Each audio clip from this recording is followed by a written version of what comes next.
temps.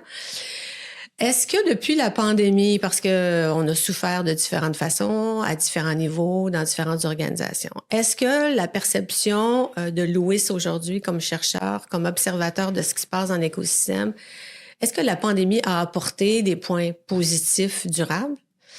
Ou est-ce qu'on a encore une fois passé à côté de quelque chose dans notre apprentissage de ce qui avait causé autant de problèmes durant la pandémie? Très bonne question. Je pense qu'il y a un côté positif pour nous en chaîne d'approvisionnement. Hein.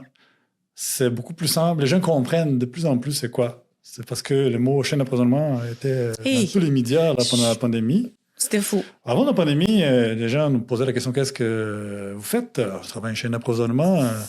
Et là, j'essaie d'expliquer d'abord, et c'est difficile à comprendre. Une fois qu'ils ont compris, ils disent mais c'est trop philosophique, c'est trop loin de la réalité. Non, c'est très terre à terre. En fait, donc, le regard sur la chaîne d'approvisionnement a changé, s'est amélioré. Donc, déjà, c'est une bonne nouvelle. À un moment, ils ont se rendu compte que c'est ça existait à cause déjà. de la chaîne d'approvisionnement qu'on n'avait plus de papier toilette, entre autres des problèmes. Là, ils ont dit ah, OK, je comprends maintenant là, pourquoi c'est important. C'est devenu plus facile, je pense, de parler du sujet.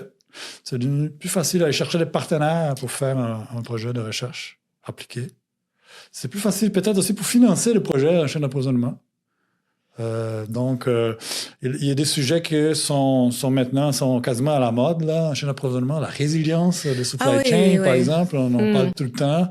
Comment je transforme ma chaîne, comment elle devient résiliente, moins sensible à toutes ces incertitudes là, qu'on vit, soit capable de rebondir rapidement, revenir à la normalité une fois que quelque chose qui arrive comme la pandémie ou un problème géopolitique. Alors, c'est devenu plus facile de parler.